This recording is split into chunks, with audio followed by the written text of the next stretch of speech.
Hello student, welcome to our YouTube channel key point.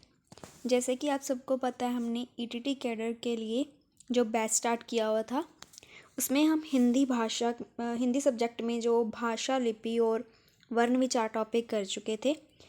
आज के session में हम भाषा, लिपि और वर्ण विचार से संबंधित कुछ एमसीक्यूज़ करेंगे। स्टार्ट करते हैं अपना आज का सेशन।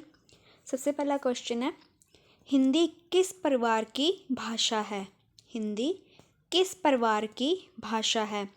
फर्स्ट तुरानी, सेकंड पापुई, थर्ड सामी, फोर्थ भारोपीय। हाँ जी स्टूडेंट, इस क्वेश्चन में हमने बताना है जो हिंदी है, जो हिंदी भाषा है, वो किस परिवार की भाषा है।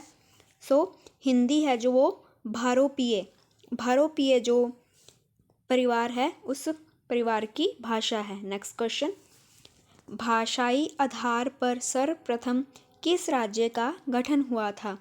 भाषाई आधार पर सर्वप्रथम किस राज्य का गठन हुआ था? First Andhra Pradesh, second Jammu Kashmir, third Rajasthan, fourth Punjab. हाँ जी स्टूडेंट, इस क्वेश्चन में हमने बताना है जो हमारे आज़ादी के बाद हमारे जो इंडिया को 14 स्टेट्स और 6 यूटीज़ में बांटा गया था, तो सबसे पहले भाषा के आधार पर कौन सा राज्य बना था? सबसे पहले आंध्र प्रदेश जो राज्य है, वो भाषा के आधार पर पहला राज्य बना था। नेक्स्ट क्वेश्चन, पानी में कुल कितने अक्षर हैं? हाँ जी स्टूडेंट, इस क्वेश्चन में हमने बताना है जो पानी शब्द है, इसमें कुल कितने अक्षर हैं? 2, 3, 4 और 5। इसका राइट आंसर है 2। पानी शब्द में केवल 2 ही अक्षर हैं, प और न। जो आ है और ई है वो मात्राएं हैं। अक्षर की बात करें तो पानी में केवल 2 ही अक्षर हैं। आगे हम बात करते हैं, स्वर होते हैं घोष, आघोष, अल्प प्राण और महाप्राण। हाँ जी स्टूडेंट, इस क्वेश्चन में हमने बताना है जो स्वर हैं वो क्या होते हैं। सारे स्वर घोष होते हैं, घोष या इन्हें सघोष भी कहा जाता है। जो सारे स्वर होते हैं वो घोष या सघोष होते हैं। आगे हम बात करते हैं, हिंदी में कुल वर्ण कितने होते हैं? हिंदी में कुल वर्ण कितने होते हैं? 52, 56, 48, 63 या 64। इसका राइट आंसर है 52। हिंदी भाषा की जो वर्णमाला है, देवनागरी की वर्णमाला है, उसमें केवल टोटल 52 अक्षर हैं, 52 वर्ण हैं। व्यंजन वर्गीकरण की दृष्टि से ल व्यंजन किस वर्ण भेद में रखा जाएगा? फर्स्ट मूर्धन्य, सेकंड तालव्य, थर्ड कंठ्य, फोर्थ दंतय। हाँ जी स्टूडेंट, इस क्वेश्चन में हमने बताना है जो ल व्यंजन है वो कौन से अंग से द्वारा बोला जाता है। जो ल व्यंजन है वो दंत है, हमारे दांतों का इस्तेमाल करते हुए ल व्यंजन का उच्चारण किया जाता है। निम्न में से अंत्यत व्यंजन हैं फ, व, स और क्ष। जो अंत्यत व्यंजन है वो है व, य, र, ल और व। ये 4 व्यंजन हैं जो वो कौन से हैं? अंत्यत व्यंजन हैं। निम्न, ये क्वेश्चन रिपीट हो गया। निम्न में से प्लुत स्वर है, निम्न में से प्लुत स्वर है ई या मिस टाइप हो गया, यहाँ पे आ गया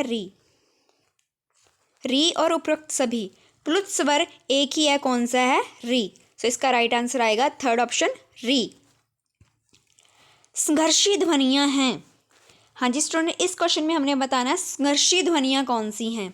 ये ध्यान रखना है, संघर्षी बताना है, ना कि स्पर्श संघर्षी। संघर्षी जो ध्वनियां हैं वो हैं च वर्ग।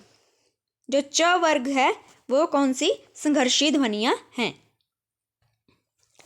ए और ए वर्ण की सही संज्ञा है। मूर्धन्य, कंठ तालव्य, नासिकीय, ओष्ठ्य। हाँ जी स्टूडेंट, इस क्वेश्चन में हमने बताना है जो ए और ए है, इन वर्णों का उच्चारण मुख के किस अंग द्वारा किया जाता है। तो इनका उच्चारण जो कंठ तालव्य है, इसके द्वारा उच्चारण किया जाता है। नेक्स्ट क्वेश्चन, निम्न में से द्विगुणित व्यंजन है, ड, द, ढ, कोई नहीं। हाँ जी स्टूडेंट, इसमें हमने बताना है जो द्विगुणी व्यंजन हमने किए थे कौन से हैं, ड, द, ढ और कोई नहीं। सो इस क्वेश्चन का ध्यान रखना है, इसमें आंसर आएगा कोई नहीं, क्योंकि ड में नुक्ता और ढ में नुक्ता, ये दोनों क्या हैं, द्विगुणी व्यंजन है, ना कि सिंपल ड और ढ। जो ढ और ढ हैं वो द्विगुणी व्यंजन हैं। सो इसका आंसर आएगा कोई नहीं। नेक्स्ट क्वेश्चन, ज्ञ का निर्माण हुआ है, ज्ञ का निर्माण हुआ है। जो ज्ञ है वो एक संयुक्त व्यंजन है। सो हमने बताना है कौन से वर्णों से जो ज्ञ बना है।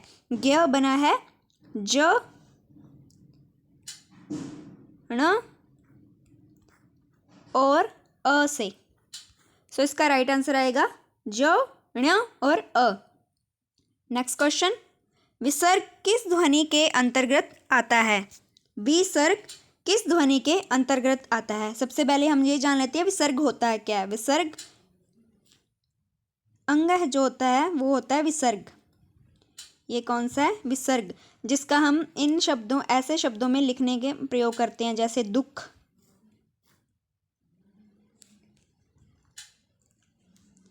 ये एक क्या होता है, ये स्वर ही होता है। सो इसका राइट आंसर आएगा घोष। जो सारे स्वर होते हैं और विसर्ग है जो, वो किस में आएगा, घोष में।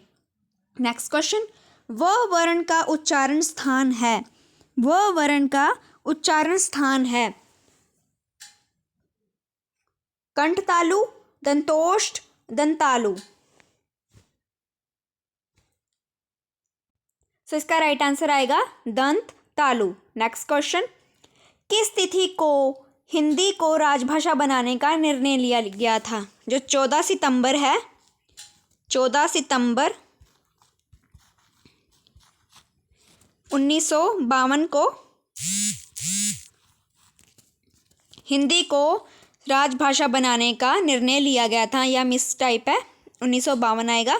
सो इसका राइट आंसर आता है 14 सितंबर 1952। नेक्स्ट क्वेश्चन, हिंदी कौन सी भाषा का शब्द है, हिंदी कौन सी भाषा का शब्द है। हाँ जी स्टूडेंट, इस क्वेश्चन में हमने बताना जो हिंदी शब्द है वो कौन सी भाषा का है। जो हिंदी शब्द है वो फारसी भाषा का शब्द है। नेक्स्ट क्वेश्चन, भाषा की सबसे बड़ी इकाई कौन सी है, भाषा की सबसे बड़ी इकाई कौन सी है। वाक्य, ध्वनि, शब्द और अर्थ। हाँ जी स्टूडेंट्स, तो इसका आंसर आएगा वाक्य। जो वाक्य है भाषा की सबसे बड़ी इकाई है। अगर भाषा की सबसे छोटी इकाई की बात की जाए, भाषा की सबसे छोटी इकाई की बात की जाए तो वो आएगा ध्वनि। सबसे बड़ी इकाई कौन सी, वाक्य, सबसे छोटी इकाई कौन सी है, ध्वनि। नेक्स्ट क्वेश्चन, अरबी लिपि लिखी जाती है, अरबी लिपि लिखी जाती है। जैसे हमने देवनागरी की बात की थी, देवनागरी भाषा लिपि की बात की थी, वो लिखी जाती है दाएं से बाएं की ओर। वैसे ही हमने अरबी लिपि की बात करनी है, जो उर्दू लैंग्वेज में लिखी जाती है। कौन सी अरबी लिपि, वो कौन सी, बाएं से दाएं की ओर लिखी जाती है, उल्टा लिखी जाती है, बाएं से दाएं की ओर लिखी जाती है। नेक्स्ट क्वेश्चन, व्यंजन वर्गीकरण की दृष्टि से ल व्यंजन किस वर्ण भेद में रखा जाएगा। ये हम पहले ही बात कर चुके हैं, इसका आंसर आएगा दंते। सो थैंक यू स्टूडेंट, आज का हमारा सेशन यही ख़त्म होता है। मिलते हैं नेक्स्ट वीडियो में। आप हमें व्हाट्सएप और टेलीग्राम में भी ज्वाइन कर सकते हैं, जिसका लिंक जो डिस्क्रिप्शन बॉक्स में दिया गया है। Thank you.